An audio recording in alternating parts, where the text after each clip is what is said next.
Hello, everyone. Here is it's Professor Ellis here. I hope you can hear me. Welcome to another week 2 video lecture for Intro to Public Relations, our summer mainmaster course. This video lecture is going to be solely focused on helping you with your audience case study.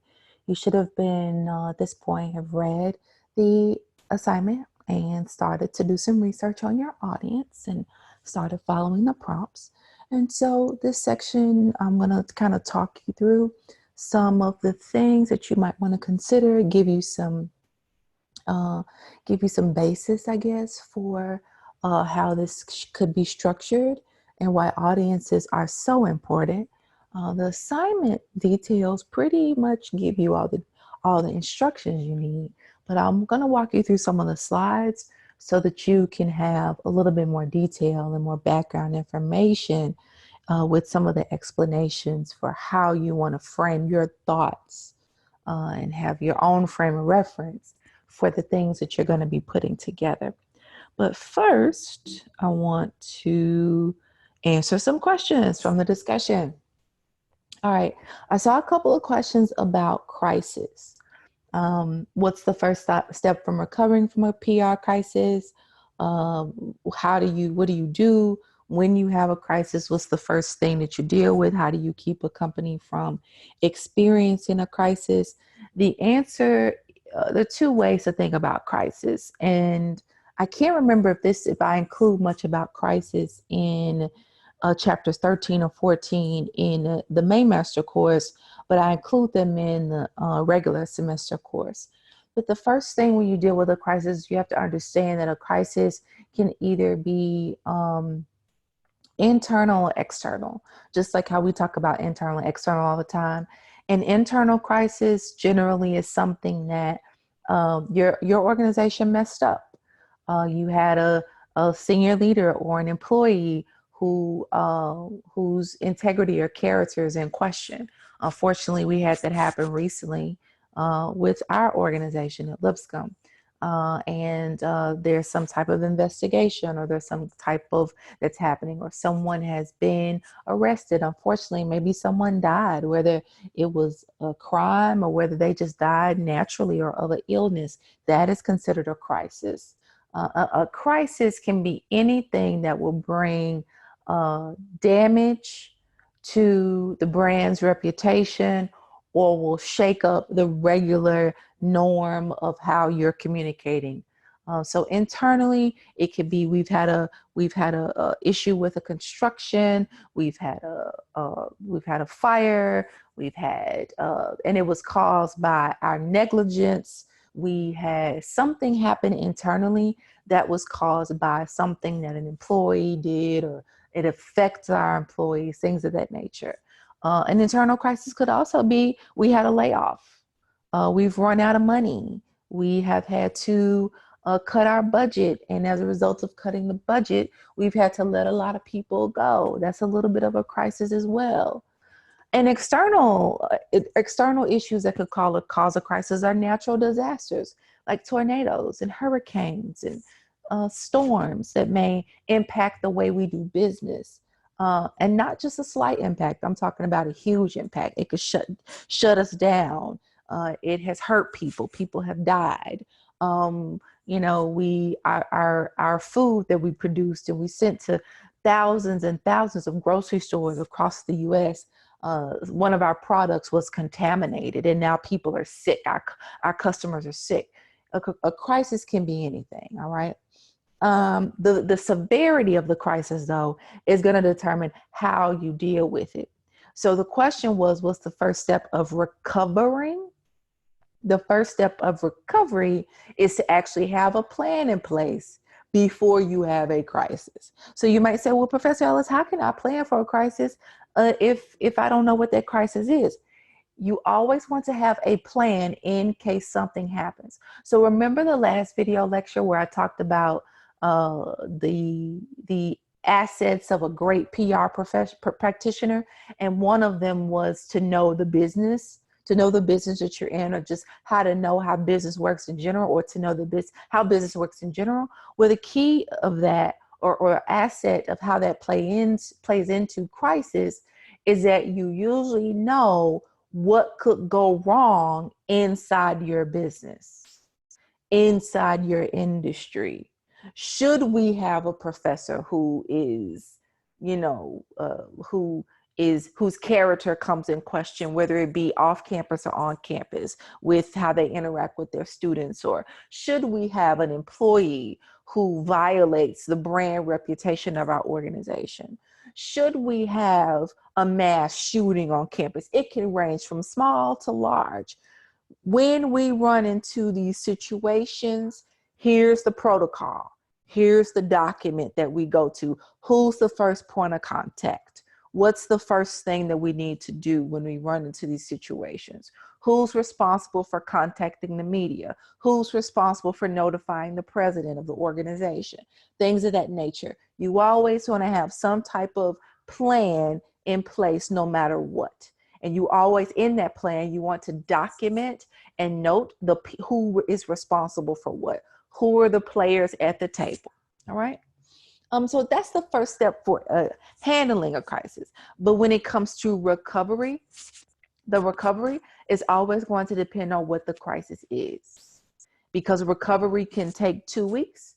Recovery could take 2 days.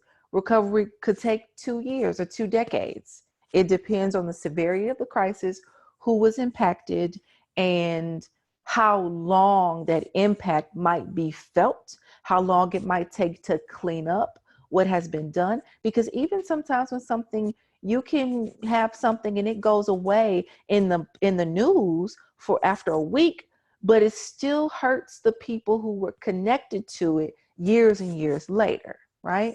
So it's all about being consistent in brand reputation after the crisis, so that you can work on the recovery stage. The recovery can be, there's no time frame to recovery. So that first step is going to depend on what the crisis is.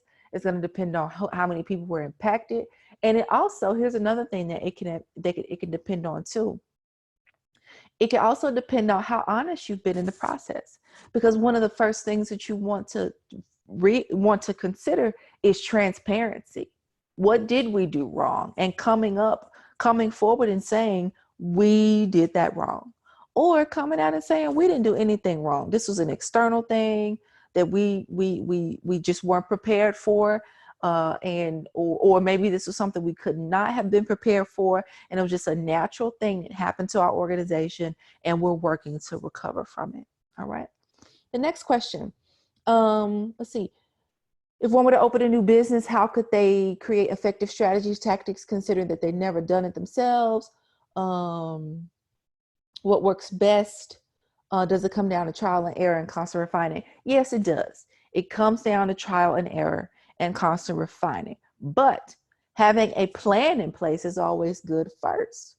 When you're starting a new business, you want to think about how you're going to generate revenue. How are you going to generate customers, right? So what strategies and tactics do you need that really speak to your audience? Going back to what you're going to do with your case study. You've got to know your customer, right? But even as you're shaping your customer or figuring out how you want to shape communication with your customer, you want to think about, I said this last week, is this business you're creating going to solve a problem? And is your problem an obstacle or an opportunity? It goes back to that. Your business has to solve a problem for people. Is it an obstacle or an opportunity? In our capstone course this past month, we are graduating seniors in the Great Ideas capstone course. And they have to come up with their own idea, of course, a great idea that they want to maybe one day launch, or just think it's a great idea for the structure of the class. And one student came up with the idea to launch a candle company for breast cancer patients. I think it was breast cancer, cervical cancer, primarily the cancers that women deal with reproductively. And she came up with the idea to launch a candle company. Now, that is not necessarily solving a tangible problem in the way of an obstacle, but it's creating an opportunity. It's creating an opportunity for women who've gone through this process and family who's gone through the process of cancer to find solace and peace and acknowledgement and comfort in a beautiful candle, and for that candle to be dedicated to the life of that individual and to the recovery of that individual and to the family of that individual, right? And some of the proceeds be donated to those families. That's an opportunity. So it is solving a problem, but it's solving a problem in a very community-based way. You know, and it's enhancing the community of survivors and patients who've gone through this process, right? It's giving them something else to believe in and participate in and to feel valued. That's solving a problem in form of an opportunity. But there was another student who created, let me see which ones were probably an obstacle. There was another student who was opening a new business or coming up with an idea of a new business to deal with the wage disparities for female athletes, right? So her company is solving a problem. This is a problem. These female athletes are making 60 or so % less than their male counterparts and playing more games per calendar year or per season than their male counterparts. And so she wanted to come up with a system, a business model that will allow those female athletes to earn better salaries. Okay. So yes, thinking about, is my business concept an opportunity or an obstacle? And then going from there and understanding, how do I get this to my customers? How do I speak to them in ways that'll get them to purchase and to participate? And then as you do that, it then goes to trial and error and constant refining. All right, the next question was, what is example of how a SWOT plays a role in public relations? And is a SWOT before you release the message or after? A SWOT belongs in the research phase. Remember, we talked about Rope and Rossi. A SWOT always belongs at the beginning of a campaign or the beginning of a plan. So your SWOT stands for strengths, weaknesses, opportunities, and threats. So I need to know what my strengths, weaknesses, opportunities, and threats are before I even talk to my consumer, before I talk to my customer, before I even launch a campaign. Because I can't launch a campaign or a plan or even develop messages before I know what are my current strengths, what are the weaknesses that I'm dealing with within the organization or within the brand, the business. What opportunities do we have that we haven't yet taken advantage of, or what opportunities are evolving that we're keeping our eye on, and what threats could we face or might we face if we don't do anything about this obstacle or this opportunity that we're facing. So a SWOT is always first, and that's why it belongs in the research phase of your strategic planning. And it informs your objectives and your goals. It informs your messages, your strategies, and your tactics. All right, next question. How long does a final plan outline normally take for a company? In other words, can it be a fast process or does it occur over many years? So to clarify, final plan outline, that is for the class assignment, but what you're referring to is the strategic planning process, which is in fact the 9 to 10 steps that you will write in your final plan outline. So your final plan outline in terminology refers to the plan that you're going to write for your final, okay? But what that essentially is a strategic planning process or strategic planning outline. All right. So how long does a strategic planning process take for a company? It can take anywhere from 1 to 2 years. Every organization should revamp and redo their strategic plan every 3 to 5 years. Some organizations do it every 5 to 10 years based on how big they are and how much they have to carry out. So it can take a long time to carry out, but based on what the goals of your plan are, A plan can take six to 12 months. It can take anywhere from 6 months to a year to carry out.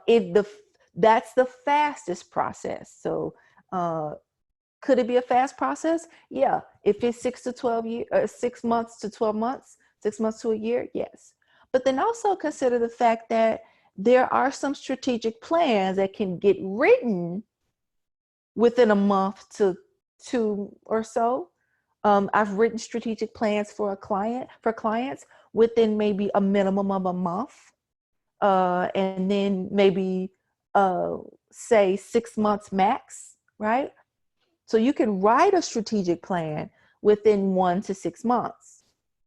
However, to carry that plan out could be a year or 3 or 5 or 10. So the longer you're going to need to carry it out, the longer you should spend writing and developing and researching that plan. Now, for you all, that's impossible. You are just coming up with an idea for a small business or nonprofit and saying, hey, they should take on this initiative. What could a strategic plan look like for developing this new initiative or dealing with this new issue or coming up with this new concept? All right. So no, the FAST process in that for a final plan outline as an assignment, sure, you can do that within a week. No big deal. You can do that within a week. But if it's something that you're actually going to carry out with a big organization or even with a small organization, it's something that you're actually going to carry out, you should take about a month to 3 to do the research and then decide how long it's going to take for you to carry it out. If it's a large company, anywhere from 6 months to a year to write the plan, and anywhere from 3 to 5 or 5 to 10 years to carry it out. I think those are the questions I saw. If there are others, I will answer them that have been posted since I looked. Excuse me, I will answer them in the next video lecture. So let's move on. So I told you that you would need to know some things about the integrated marketing communication process.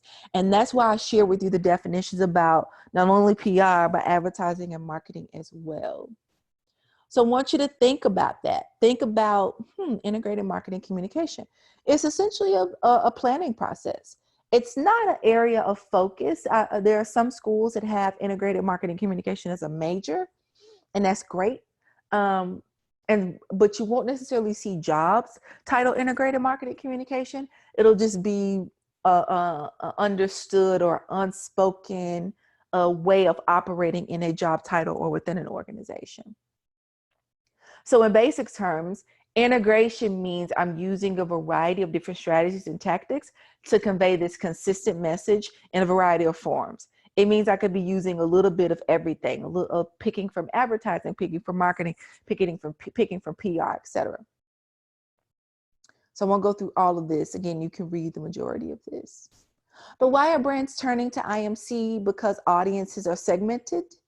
Messaging channels are all over the place. There's so many places where people can get messages and get their news and get their information.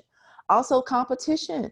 Many brands and organizations have gotten so savvy, organizations got to keep up.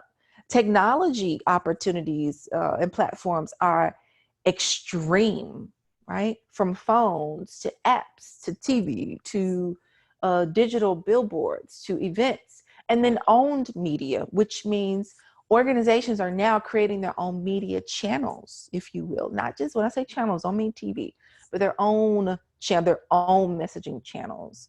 Like for instance, let's just say, so if Nike, one of you all had Nike as the organization for your PR presentation. Let's just say Nike, of course, they have a YouTube page and all that good stuff, but they don't own their YouTube page. YouTube owns their YouTube page.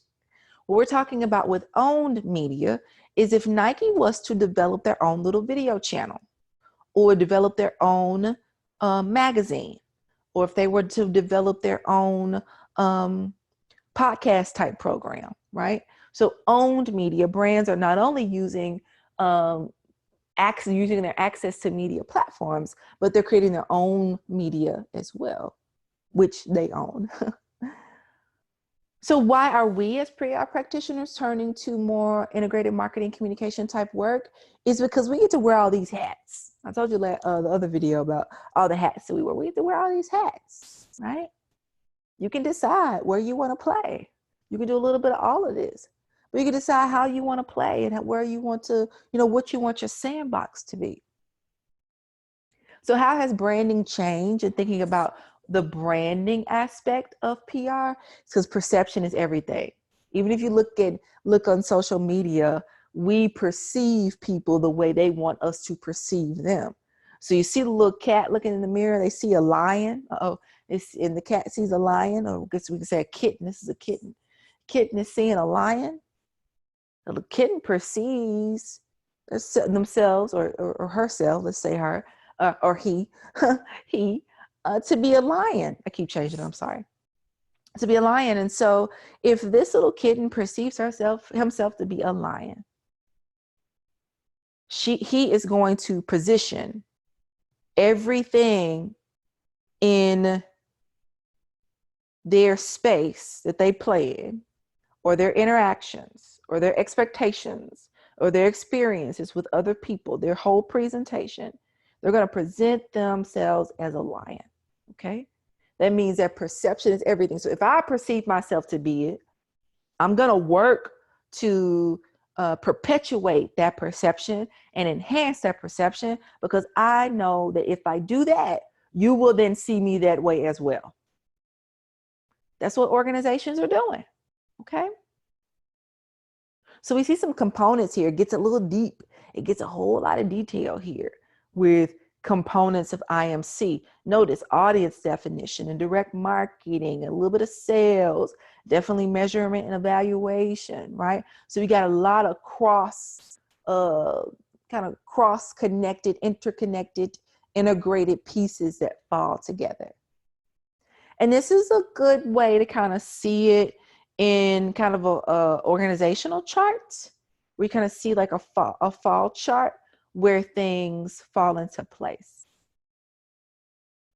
I'm going to move along to helping you understand your pieces for your audience assignments, okay? You may remember this guy here. He is the Old Spice guy, Old Spice man from a couple years ago. If you remember him, or even if you don't, you may not know about the impact of the campaign, that integrated marketing campaign that Old Spice was running at that time. They did all the integrated pieces that I just showed you. Now let's look at the results. 1.2 billion media impressions, 100 million YouTube views. Their sales went up 55% in the first 3 months, and their sales went up 107% in the 4th month of the campaign. That's crazy. Because if you don't know anything about Old Spice, and I don't know how many of you remember or know, Old Spice was for old men. And I don't like the word old. I like the word elderly. I think that's more appropriate. But I remember as a kid, my grandpa had Old Spice, and it was kind of stinky. So think about that. Think about, the brand perception. We saw the kitten in the mirror, right? Think about the brand perception that Old Spice had. It was for old men. It was for old daddies to kind of splash on their beard, right? And then all of a sudden, Old Spice said, we're going to rebrand this thing. We're not only going to have the cologne and the splash, we're going to have the body wash and the facial wash and the scrub and the lotion and all this other stuff, right? So they expanded their product. They wanted people to think of them differently. So they went and got this guy, right?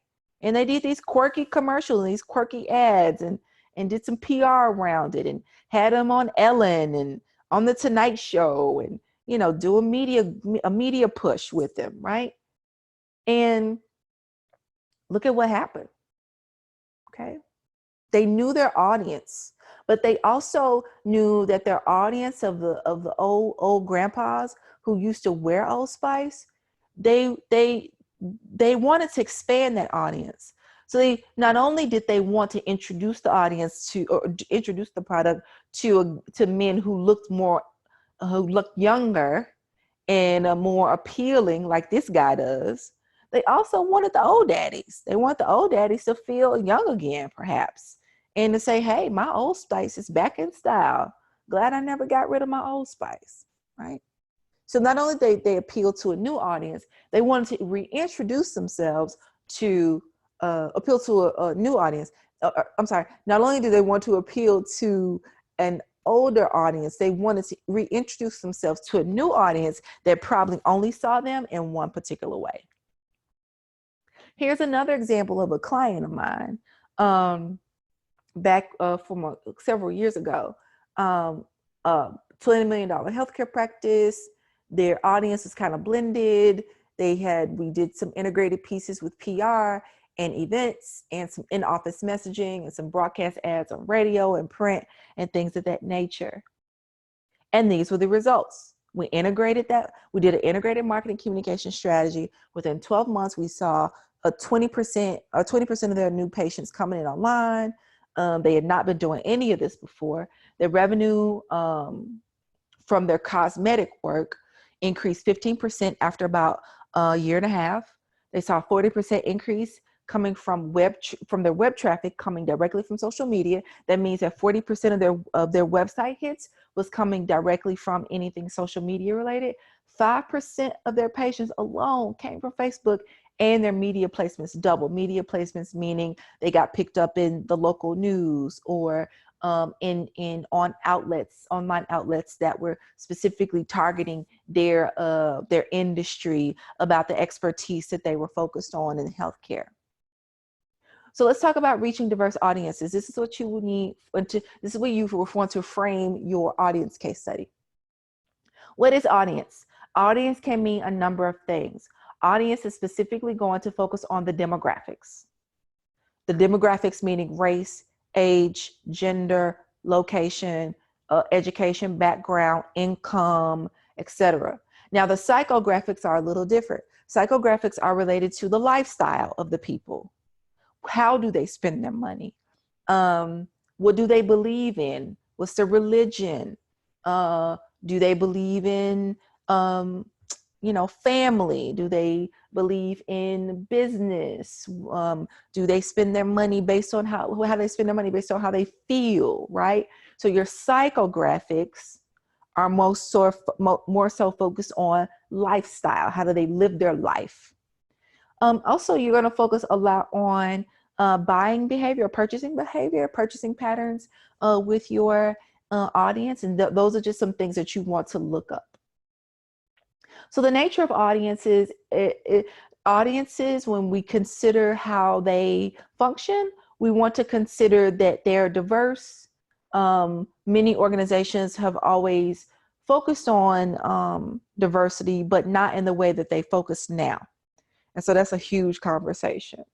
Our brands and organizations, businesses, et cetera, do they give support for single issues? And so it means, do you give support outside of just selling your products and services to the issues that your audiences care about? Do you put an emphasis on celebrity and personality, et cetera, things of that nature? Is there a distrust of authority? How often are your audiences using technology? Visual orientation, do they like phone or TV or print or online? What do they like? These are the things that you want to consider about your audience. We also want to consider that there's a changing face of America, that as we think about diversity and inclusion in the US, we start to see that what we would call minority community, which we generally would say people of color, Black, white, Black, Asian, Hispanic, Latino, etc., that is shifting. We're starting to see that the US population is actually projected by 2045 that we're going to see a full 50-50 split, or actually more of a 51-49 split between what would be considered a majority community, predominantly white, versus what we would consider a minority community, which will be primarily people of color. So this is interesting. What does this mean for organizations, right? What does it mean for organizations to see the majority of people of color now making up the majority of the ethnic population or the face of America.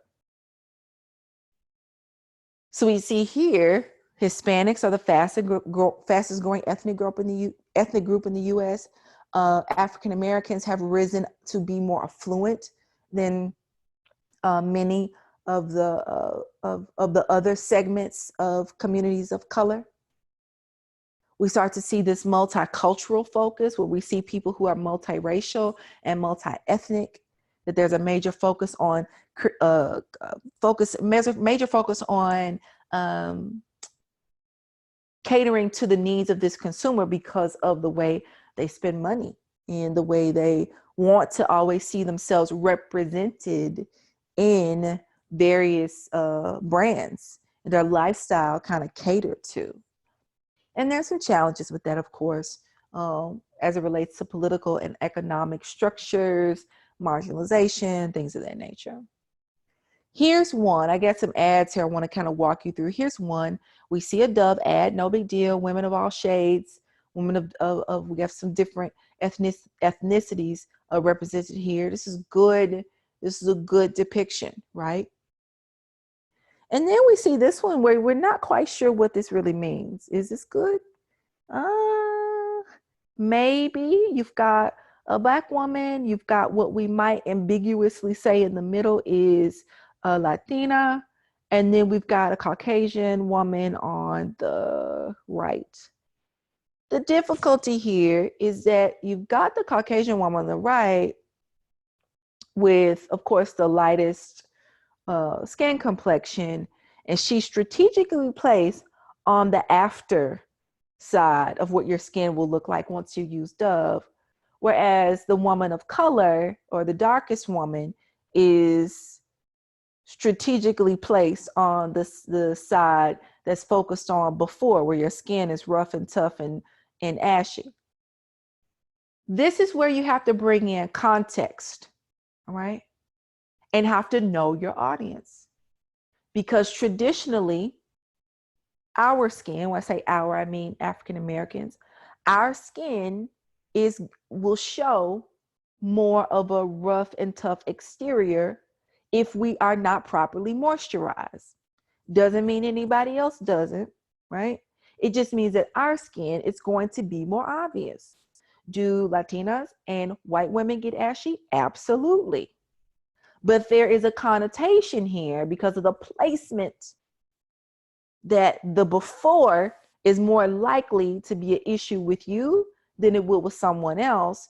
And therefore, if this is more likely an issue for me, then I should desire to achieve a certain skin moisturization or look like the woman on the far right. Now, you may see this and go, oh, it wasn't a big deal. It's just the way it happened. Well, that may be true, but your consumers are not going to see it that way, particularly your consumers who are of color, your African American and your Latino consumer or your Asian consumers may not see it that way. And that's where you have to know your audience and be careful with that. This is where Dove got even worse. Now, they were doing okay. You kind of get by with this one. This is where you get worse. It gets worse, right? Where you kind of ascribe, they have the woman, the Black woman with the brown t-shirt. She's taking off a t-shirt. She's somehow transforming into a white woman. And then the white woman somehow transforms into a Latina. Wow. And again, you may say this, I don't see anything wrong with this. But again, you have to see it through the lens of the person you're trying to talk to. That's what's difficult, all right? Just like this. There was a lovely commercial a couple years ago with Kendall Jenner in the middle of what looked to be some kind of race riot or some kind of, I guess we could say some kind of rally, if you will, a protest, symbolic of some of the ones we've seen in the past couple of years. She's randomly in the middle of it, and the police are there. They've got shields, they've got guns, etc. And she decides to go handle a police officer a Pepsi. Notice she's Caucasian, so is a police officer, and she's handing him a Pepsi. Okay. And all of a sudden, everything is right with the world. And then there's outrage. On top of that, from the consumers, on top of that, social media is going crazy. On top of that, this is the icing on the cake. Dr. King's daughter, Bernice King, tweets, "If Daddy would have only known about the power of Pepsi," and shows a photo, includes in her tweet a photo of the police pushing her father out of the way at a protest or something, at a march, probably a very peaceful, nonviolent march, because that's what he was all about. What was Pepsi thinking? Not only did they try to insert themselves into a social issue, but they did it badly. They did it wrong. They did it with an endorsee, Kendall Jenner, who isn't really seen for being all that socially conscious, right? And then she's in the middle of this protest and she takes the Pepsi to a police officer who just happens to be Caucasian. Now the push would have been, ooh, give it to a Black officer, right? Or have a Black celebrity who's well known and young and whatever, hand the Pepsi to a white officer. That still wouldn't have been good, but it wouldn't have been as bad as this was. So let's look at what people were saying about it. All right. Social media blew up. People were ticked off. So Pepsi releases a statement. "This is a global ad that reflects people from all different walks of life coming together in the spirit of harmony. And we think that's an important," ooh, typo on Pepsi, "it's an important message to convey." Pepsi got real sloppy on this. Not only did they do a bad commercial, they got approval somehow from the top, which at the time I think Pepsi was ran by a Indian/Middle Eastern woman. I can't remember her name. I can't remember, but it must have got past her, right?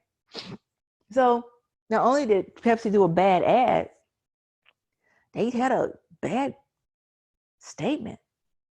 So look, below, the social data, the social analysis at the end shows us the sentiment toward Pepsi, how it plummeted after the ad release. So look at the top left bar, March 30th, right? We see most of the sentiment for Pepsi, their social analytics, in the green at about 80%. A week later, at April 6th, they've lost half of their brand sentiment after this ad came out. If you see April 6th, it's now at a 40. That went down 50%. And so now Pepsi says, they release another, now that people are mad at them, they release a statement. They say, "Pepsi was trying to project a global message of unity, peace, and understanding. Clearly, we missed the mark." Yes, you did. "And we apologize. We did not intend to make light of any serious issue. We're removing the content and halting any further rollout. We also apologize for putting Kendall Jenner in this position." Yes, you should apologize to her. Apologize to your consumers. Apologize to the people who have fought for civil rights.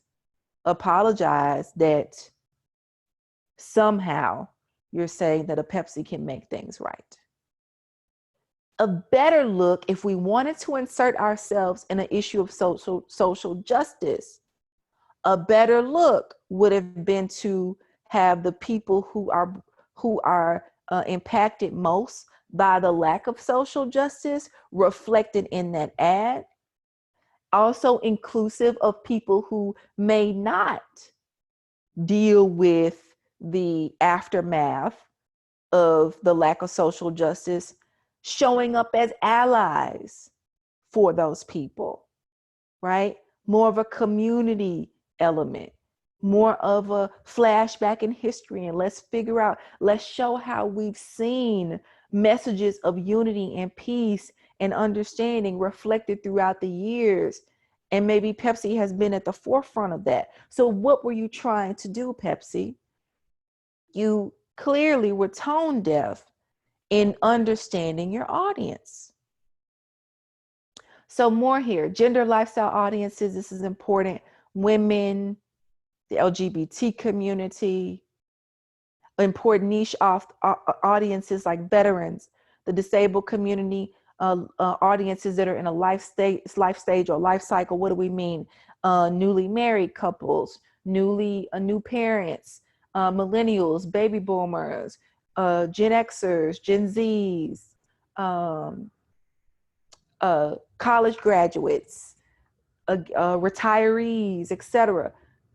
Groups of audiences that are going through a new life stage or in a life cycle, and then religious communities as well. So I'm going to end here because I think those are some of the high points to help you think about audiences. I don't know why this slide keeps showing up. I need to delete this slide. I'm going to stop here talking about audiences, but I think that kind of covered the high points for you as it relates to the thinking about your case study. Yeah. And the rest of what's in there are just things that you can read and words that you can use for your assignments and just good content that will help you shape your narrative. Let's jump into chapter 4. So you may say, PR, what is it about? How long has it been around? It's been around since electricity and the telephone and the automobile. We see some very early 19th century business practices reflecting the ideology of PR. So corporate attitudes and the idea of building a business and how to build a community and communication around that business. We see the rise of popular monopolies like Ford and others, the development of actual industry and the growth of urbanization and neighborhoods, right? But what we really see the origin coming from PR coming from is this press agentry type operation, right? Think back to if you've ever been to the circus. And if you've ever been to the circus and you think about circus acts or the idea of a circus, the idea of circus, even historically, was that you had all these kind of crazy things happening. And in order for people to believe that there were these crazy things happening, we needed to be able to get people, we needed to be able to appeal to their desires, right? To appeal to their interests. And so we go back to P.T. Barnum, where in order to promote the acts, right, and to kind of create this belief that these acts were actually happening, like the bearded lady and the contorted, man who could shape himself into a pretzel and the fire eater and all these crazy things that people could do. Nobody would believe that people were doing that. So he takes his show on the road. So there needed to be some type of approach and appeal to get people to come to this circus, because the people there and the animals, they're going to be doing unbelievable things. And my question is, are we still not doing that today? Right? In a more ethical way, in a more modern way. I often compare the P.T. Barnum legacy to the Kardashian legacy, in that the publicity that has been centered around trying to get as much attention as possible, if anybody has done it in the modern time, it's been the Kardashian family, whether you like them or not, right? So we see that appeal there. So we see the growth of public relations from wartime all the way down to where we are now in present day, particularly in government, and how the growth of modern PR really lived with and spent a lot of time being built and fostered through government. And I won't go through each of these, but you can read this. I'll cover the high points.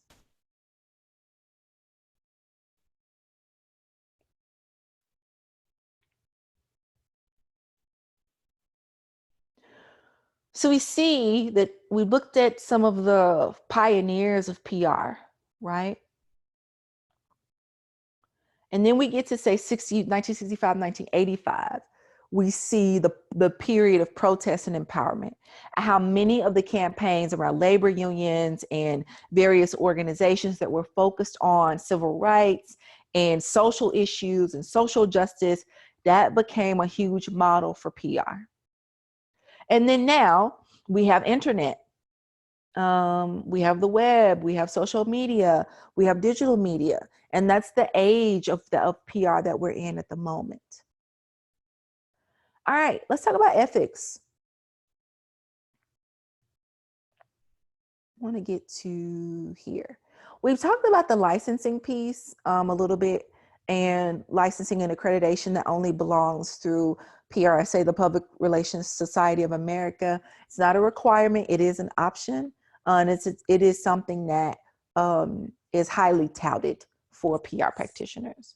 But you know, the social responsibility, I want to go back to that a little bit because you all have covered that in your discussions a little bit already, talking about the social responsibility and how you have to be socially responsible and thinking about your audience and thinking ethically, how to preserve information without hiding it, and knowing when you want to release things and how to release things, how to share things, how to do things that don't diminish the value of the trust that your audience might have with your consumers.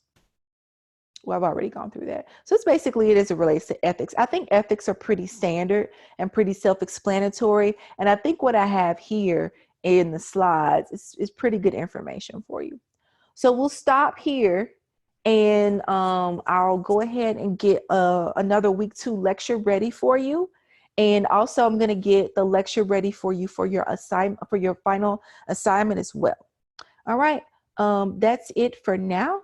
I'll talk to you a little bit later.